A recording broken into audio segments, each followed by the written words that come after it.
وەڵاهی من بۆ خۆم قەسەم بە پەروەردگار ئێستا خۆم نازانم چۆن بوو پرسیارم لێ بکەی چۆن بووی چۆن پلانت ناڵێ بووم گەورە بووم باوکم بەڕەحمت بێ نیوەڕۆیەک هاتەوە دەستی من نوقشەکەمی لە وتیوەر لەگەڵ چین بۆ لە مەکتەبێ دای مەزرانی هەرەوە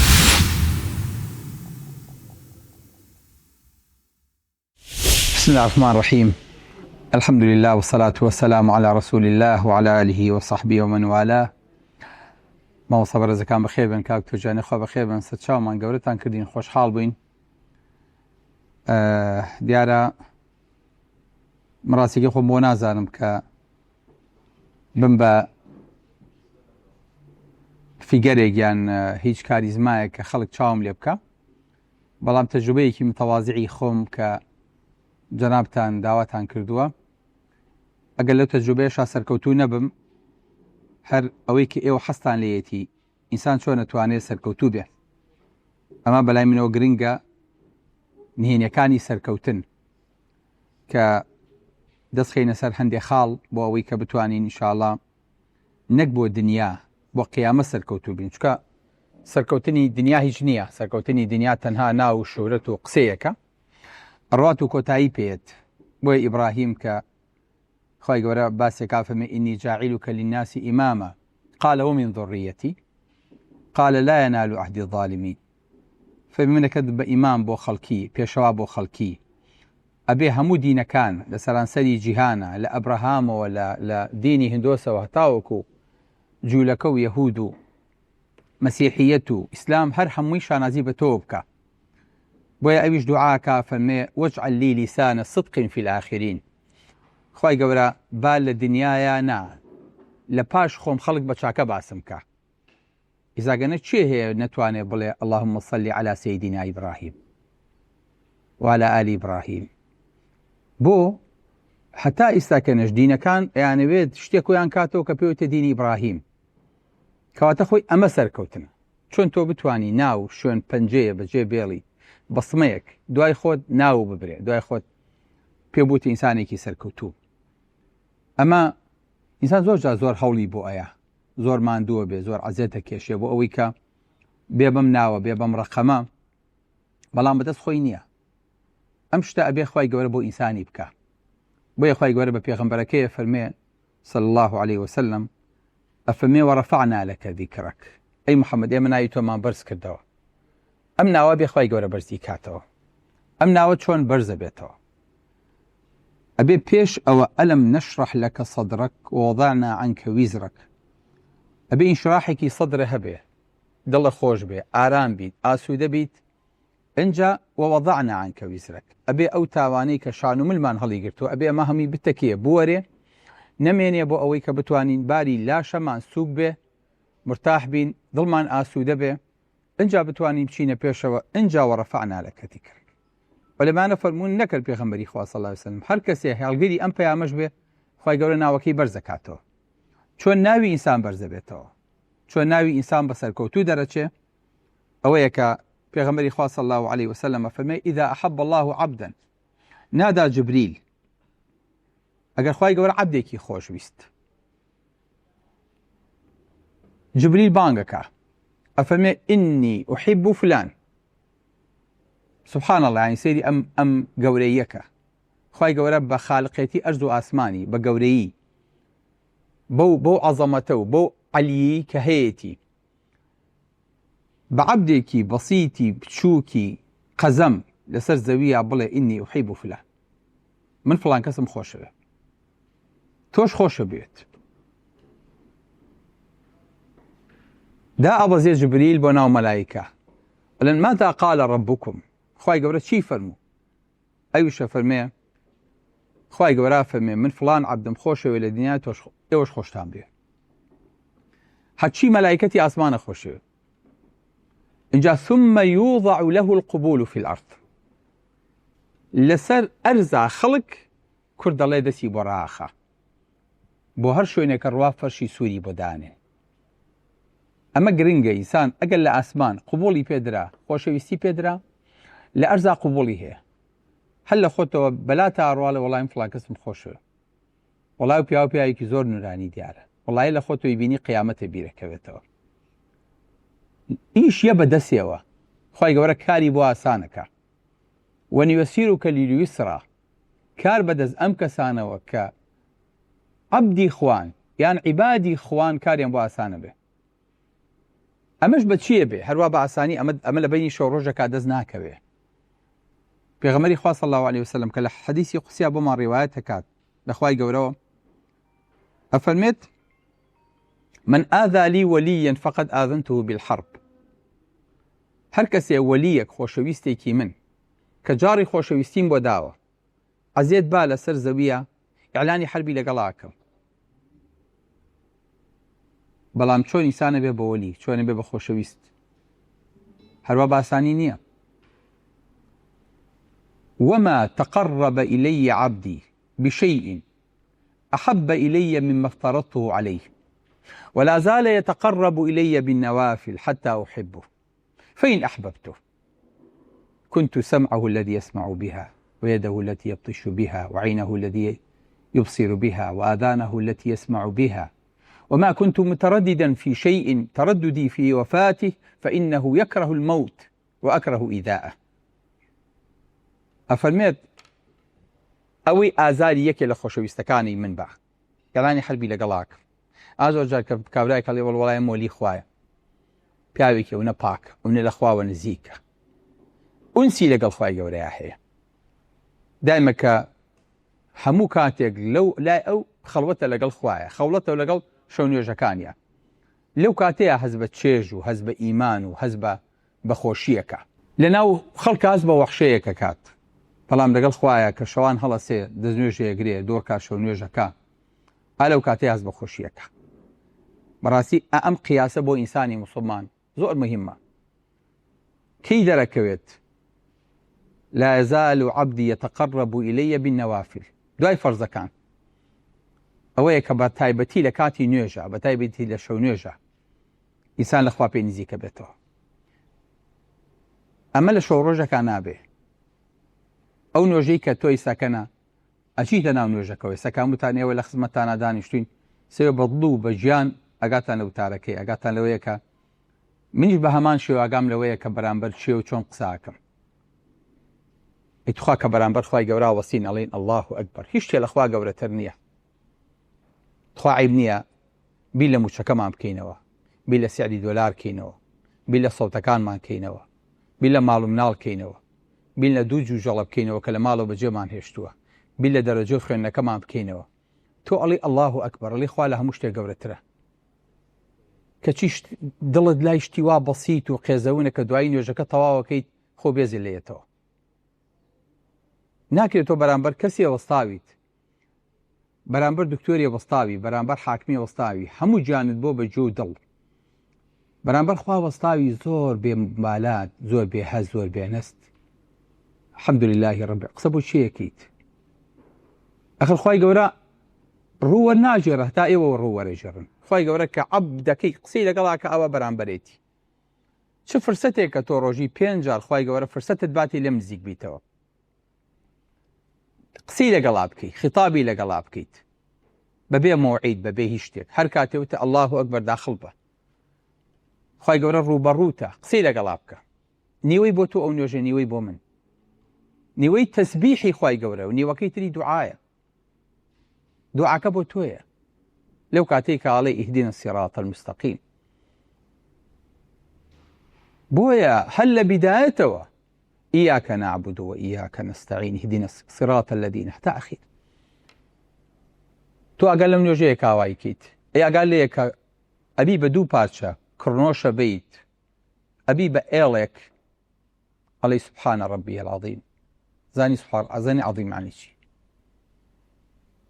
ئەی کاچیتە سوجدا ئەبی بە 3 پارچە، یعنی تێگەڵێ سبحان ڕەبی العەلا یعنی چی؟ لەمە تێگیت؟ من چوومە تایلەند لە یەکێ لە مەعبەدەکانیانە کە لەناو ماڵی مەلیکا مەعبەدێکی دانابوو، ڕسمی بوودای دانابوو لەسەرەوە، هەر هەمی بە ئاڵتون کرابوو، 1 بت لە ئاڵتون.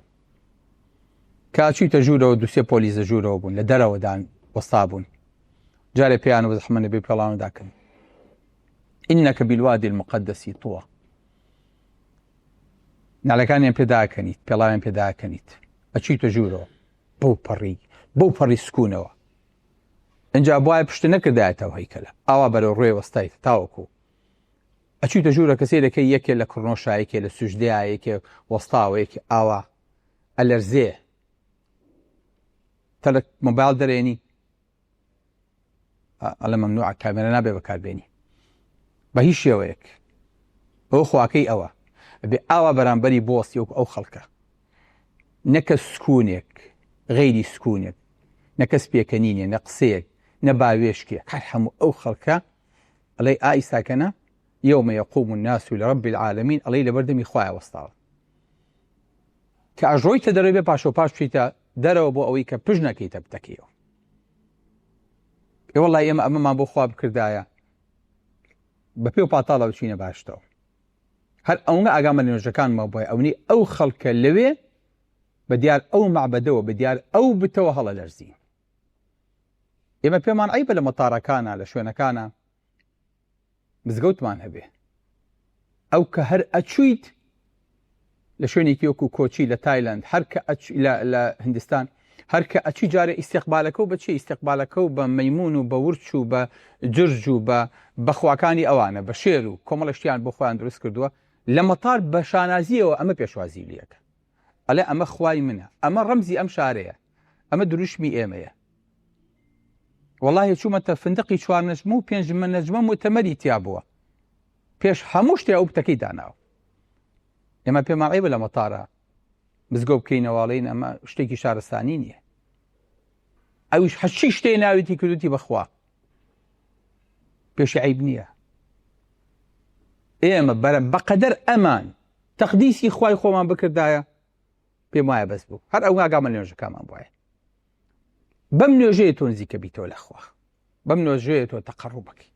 بەڵام نوێژە هیچی بۆ زیان نەکا، لەو سەرەوە دەست نوێژێکی تو لێی دەرەچیت وەکەوەی کە ئەیهم زادەت و ئادی ئیمانە، چێ ئیمانی بەمە زیاد بوو؟ ئەبێ ئەو نوێژە لە بەیانیەوە کە ئیکەیت شەحنی تا نیوەڕۆ باتێ، نیوەڕۆ تا عەسرە باتێ، شەحنەکە و دابەزی یەکسەر.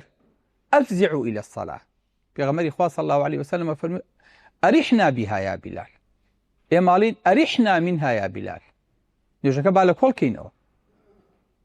ئەی فەرموو با نوێژەکە مرتاحی بێ، واتە نوێژەکە بار نەبێ بەسەرمانەوە. نوێژەکە وێزگە بوو و چان بوو شەحنیان تیا وەرەگرت ئەچوون تا نوێژێکی تر، شەویش کە بێ شەحنە بوون جا هەڵەستان شەو نوێژیان نەکرد. لەبەرەوە لە بینی شەو ڕۆژەکە ئەمە بەدەست نایەت. تۆ بەتەمامی خۆشەویستێکی خوابی نزیکی خوابیت، دەرەجە و بەرز بێ، پلەوت بەرز بێ بۆ دنیا و بە قیامەت، هەروە بە ئاسانی. ولما يأتيكم مثل الذين خلوا من قبلكم أم حسبتم أن تدخلوا الجنة، هەراوە بارواچنە باشتەوە. لەبەرە ئەو پلانە بەدەست هەموو کەسێ پیا ناکەوێت. ئەوە پیاوی خۆی ئەوێ، پیاوێکی خۆیەوە کە لەگەڵ خوای گەورەیە ئاوێتە بێ، خوای گەورەی خۆش بێ کە شەو چووە ناو خەڵوەتەوە هەسکات، پیاوێکە چەند لە ناو خەڵکە لە دەرەوەی خەڵکیش بەڵێ باشم ئەوڕۆ بەچین بە ڕۆژوو نەبوون. دامێ ئێمە حەزمان لە بەهارن، بەڵام تابعین و سەحابەکان حەزیان لە پاییز بوو. پێیانەوە ئەلغەنیمە الباریدە، ئەنوو شەوەکەی درێژە بۆ شەو نوێژ و ڕۆژەکەشی کورتە بۆ ڕۆژ. ئێمەش لەبەرەوەی کە ژیا سەوزەبێ حەزمان لە بەهار، تەبیعەتێکی ناخۆش. بۆیە ئەبێت ئەم خەڵوەتە، ئەم خۆشیە، ئەم ئونسە بە ڕۆژوو بی 24 سعات بە ڕۆژوو بیت، ڕۆژنە ڕۆژێ کەس پێشە نەزانێت هەر ئەسڵەن بە ڕۆژوویت، ماڵم ناڵەکەی خۆشت. فەرمێکێک لە تابعین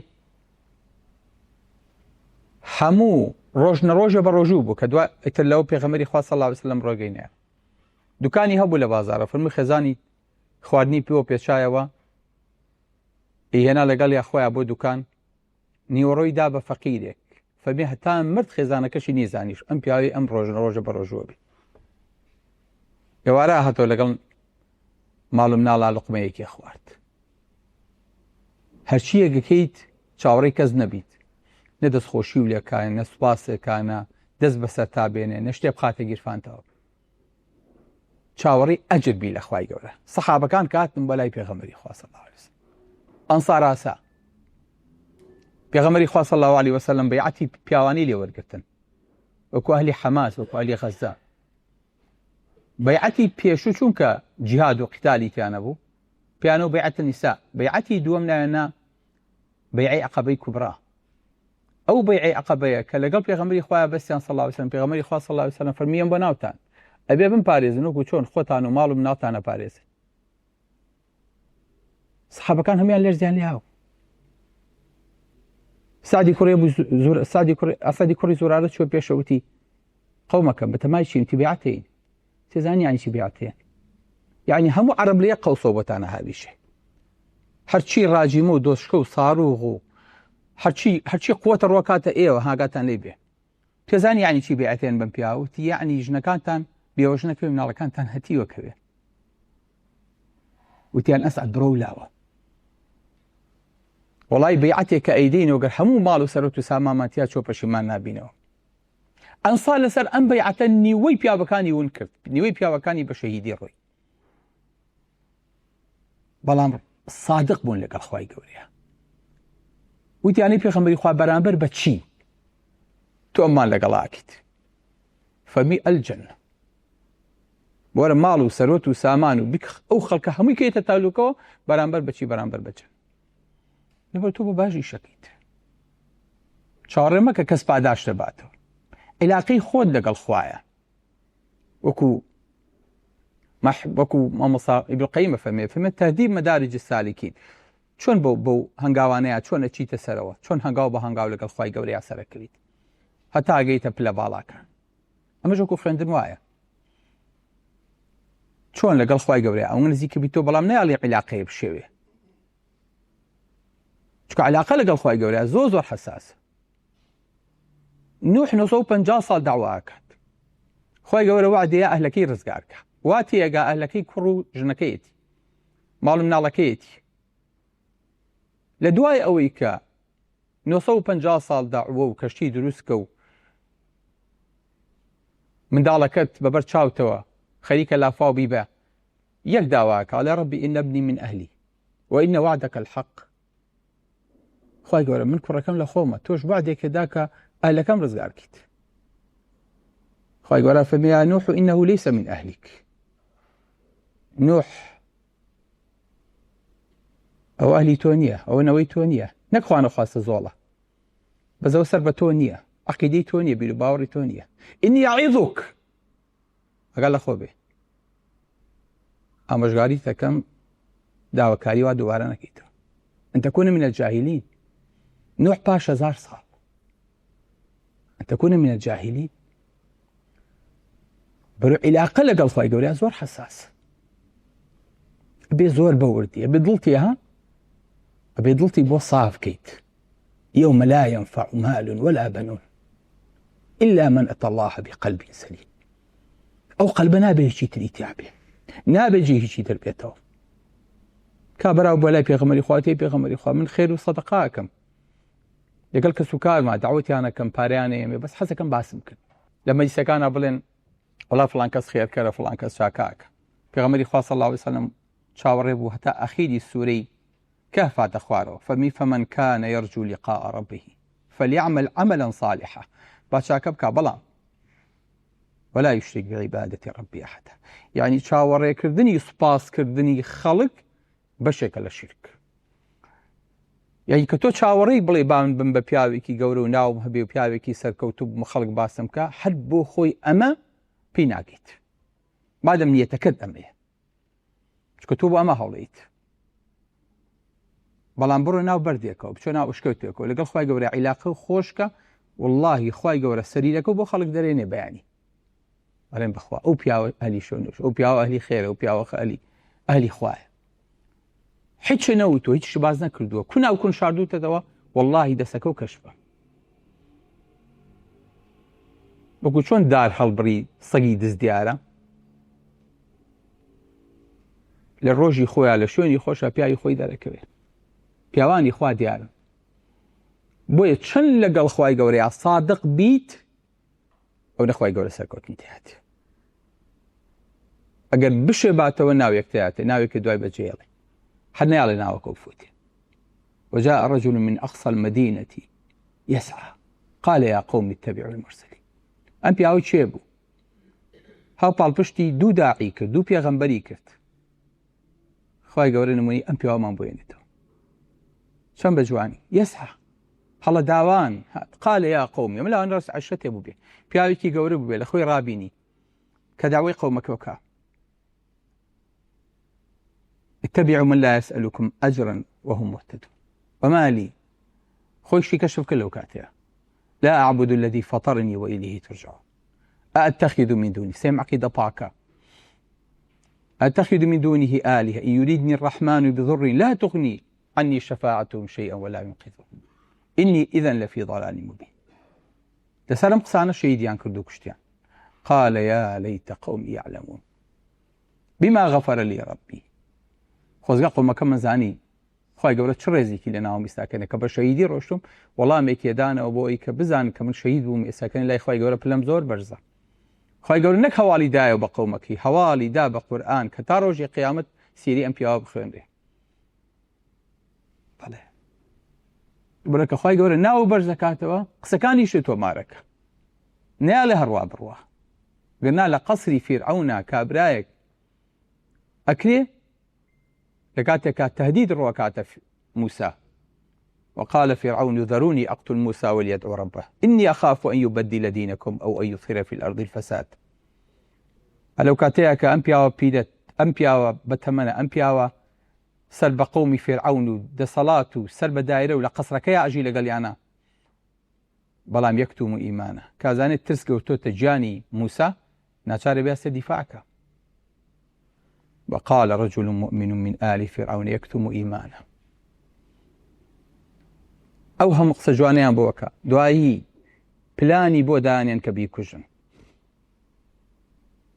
ئەو بەیانیە کە خەبەریانە بێتەوە شەو پلانیان داناوە کە بیکوژن و شەیدی کەن بەیانی دنیا و ڕوژێ دیارم پیاوەیان کوشتووە پلانەکەیان سەرەگرێت بەڵام خوای گەورە فەرمێ فوقاه الله سيئات ما كسب وحاق بآل فرعون سوء العذاب نا هەڵە داوان و هەواڵە پەلەکانی تەلەڤیزۆن لەسەر ئەم پیاوە نەبوو کە دیفاعی لە ئیسلامە کرد و دیفاعی لە موسا کرد ئەمە تمەس موسا و قەومەکەی ڕزگاریان بووە فێرعەون و جێیشەکەی غەرق بوون هەموو خەبەری ئەو ڕۆژە و دنیا بوو بۆی کە فێرعەون چۆن غەرق بووە یەک پیاو بوو لە قەسرێکیان توانی هەر ڕۆژە و پاچەیەکی لێ بکەنەوە بەڵام خوای گەورە پاراستی لەبەرەوە سدق لەگەڵ خوای گەورەیە ئەتگەێنێتە هەموو پلەیەک خۆت وەڵاهی من بۆ خۆم قەسەم بە پەروەردگار ئێستا خۆم نازانم چۆن بووم بە دوکتۆر پرسیارم لێ بکەی چۆن بووی چۆن پلانە بۆ دانا لەبەرەوە قسانە بە زیادەیە وەڵا دانیشتین دوکار وحی با باسی خۆیمان بکە ئازانی چۆن پیاوە سەرکەوتوو بە خوای گەورە ئاگادارە خۆم نازانم مناڵێ بووم گەورە بووم باوکم بەڕەحمەت بێ نیوەڕۆیەک هاتەوە دەستی من و خوشکەکەمی گر لە بتوەرن لەگەڵمان چوین بۆ لە مەکتەبێ دای مەزرانی هەرەوە بەشەو بە کوتە شەواڵێک و بە کراسێک چۆن گەیشتی و چۆن گەیشتە ناخۆشم نازانم پرسیارم لێ بکەی ئەو بەرنامەیە چۆنت داناڵم بەخوا ئاگام بە هیچ نییە خوای گەورە فەرمێ وەستەنەعتوکە لینەفسی بە موسا فەرمێ من بۆ خۆم پەروەردە کردی ئێ موسایەکی شوان ئاگای لە چی بوو بەڵام خوای گەورە هێنای هەتاوەکو ئەو گۆڕانکاری پێ دروستکا کە کردی والله غالب على ئەمری خوای گەورە ئەوەی ئەوێ کە خۆی کە بەگوێی من و تۆ ناکە منەتی بە ئێمەش نییە ئێمەش نەبین دینەکەی خۆی سەرەقە لەبەر داواتان لێ یەکەم ئەگەرتانەوێت ناوتان بۆ دنیا نەوازێت دنیا بێنن دنیا ترکن خۆی یا ڕاکە بە دواتانە ناوتانە بێ ناوبانگتانە بێ ئیشتانە بێ چەند خۆشە لەسەر ڕەسی خەلایق لە قیامەتە بڵێن فلانی کوڕی فلان لە عیلیینە دەرەجەی بەرزی هێنا چەند پێ خۆشە کە دەرەجەی وەرەگیری خەڵک پێ بزانن تۆ سەرکەوتوو بی تۆ لە دنیا چی کۆکەیتەوە پارە و شەهادە و سەرۆت و سامان و بتوێ لەسەر سابی خەڵک زۆر ناوی خۆ بەرزکەیتەوە خی گەورە کا بە قوڕە هەتا گەورەتر بی بچووکە بیتەوە دنیا بۆ دنیای خۆشەویستەکەم بۆیە گەبتانەوێت گەورە بن بلای خوا گەورە بن هەر کاتێ لەگەڵ خی گەورەیە گەورە بوون پێگەیشتن ئیتر تۆ لە پاڵ شتێکی گەورەیە لەقەد کانە یەئوی ئیلا ڕوکنین شەدید پێغەمبەران پێغەمبەرمان هەیە پێغەمبەری خوا صلی الله علیه وسلم فەرمێ ڕۆژی قیامەتا پێغەمبەریە پیاویان دوو پیاوی لەگەڵایە ئەدی بزانم هەرێکەتان داوای چەند کەستان کردووە لە قیامەتە هەرێکەتان لە میزانی حەسەناتتانە دەیها کەسی تایە وایە بەڵام پێغەمبەری خوا پێغەمبەرێکە خوا ناردبێتی یە لە ڕۆژی قیامەتە ونەبی ومعه رجل ورجلان چەند ساڵ داوای کردووە پێغەمبەران کە لە ناو نوخبەی خەڵکەکەی خۆیانە هەڵبژێراون چاکترینی قەومەکەی خۆیان بوون لە جوانیە لە فەساحەتە لە بنەماڵەیە لە هەموو شتێکە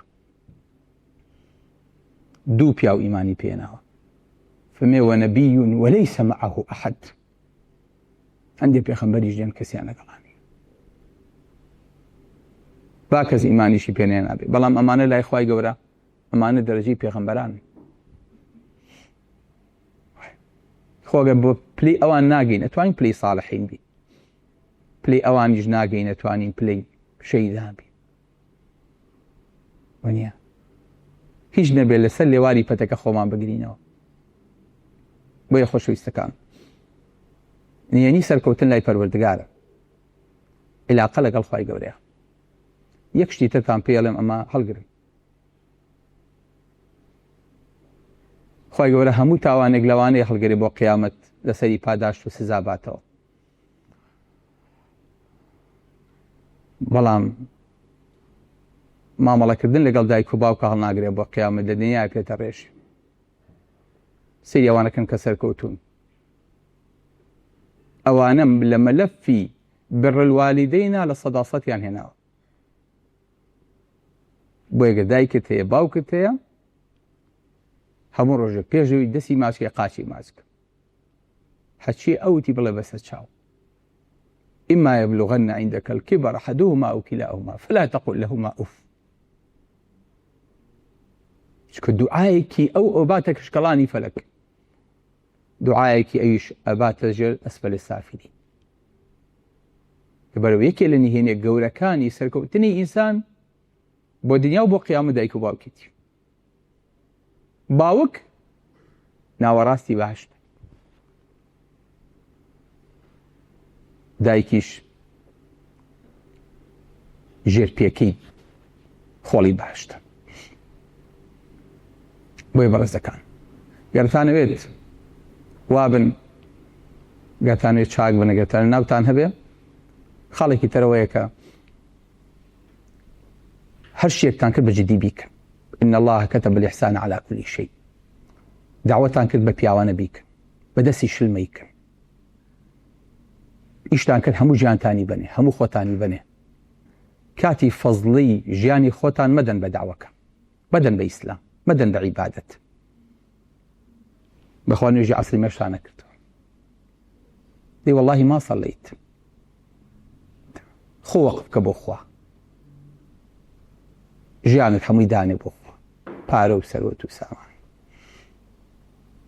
سەحابەکانیان فەرمووە اللهم خذ من دمي حتى ترضى خوای خوێنەکەم وشکەرەوە خوێنەکەم بەرە هەتا لێم ڕاستی بیت خوێنێکی بێقیمەت 5 لیتر 5 لیتر و نیو دڵە بەچی خۆ شانجلیکانەیەکە خۆگە نیوەی بڕوا لەسەر ئەس کەوتویت خذ من دمي حتى ترضى خۆتان وەقفکەن ماڵتان وەقفکەن پارەتان وەقفکەن ژیانتان وەقفکەن بۆ خوا هەموو ژیانتان دەچێتە ناو عیبادەت و بۆ خوا ژیانەوە بۆیە هەر ئیشێکتان کرد إن الله كتب الإحسان على كل شيء یعنی بە پێرفێکتی بیکەن ئیشی کچ و کاڵ مەکەن کتێبێکتان وسی بە جوانی بیکەن دەرزێکتان وتەوە علمێک بە دوای کەوتن کاسبیەکتان کرد دەرەجە بن ڕقم بن فیتەریتان کرد وایەرمەنیتان کرد ئیشی مقاولاتتان کرد دکتۆر بوون مهندس بوون نمونەیەکی جوان بن بۆ ئیسلام لە جدیەت و لە خەڵک پەنجەتان بۆ ڕاکێشێ كونوا شامة بين الناس نمونەیەکی جوانی ئیسلامەتی بن. دوایش وتانی پێغەمبەر وتانی عایشە خلوقی پێغەمبەری خوا چۆن بوو صلی الله عليه وسلم كان خلقه القرآن كان قرآنا حيا يمشي على الأرض. گەرە قورئانە شتێکی نووسرا و جامدە خوای گەورە بە ڕۆح ناوی بردووە ولقد أرسلنا إليكم روحا من أمرنا تۆ توانی ئەم ڕۆحەکەی بە بەری خۆتا و وەکو قورئان هەڵسیت و دانیشی وەکو پێغەمبەری خوا صلی الله عليه وسلم. بەڵێ پێغەمبەری خوا نمونەیەکی حەی بوو بۆ قورئان خوای گەورە لەسەر دوو پێکانی واتە قورئانێکی گەڕۆک بە قورئانێکی جوڵاو بە قورئانێک بە کە ڕەنگدانەوەی ئایەت و حەدیسەکانی پێغەمبەری خوا خوای گەورە بن. لەبەرە خۆشەویستەکانم ئەمە ئەوەی کە من تێگەیشتوم لە دنیای خۆمە ئەمانە کیلەکانی سەرکەوتن هەر کاتی ئەمانەت کرد دڵنیا بە بۆ دنیا و بۆ قیامە سەرکەوتووە بیت دڵنیا بە خوای گەورە بەرەکەتە خاتە ئیشتەوە بەڵام لە ئەخیریشا بیرتان نەچێ و ئەن لەیسە للئینسانی ئیلا ما سعى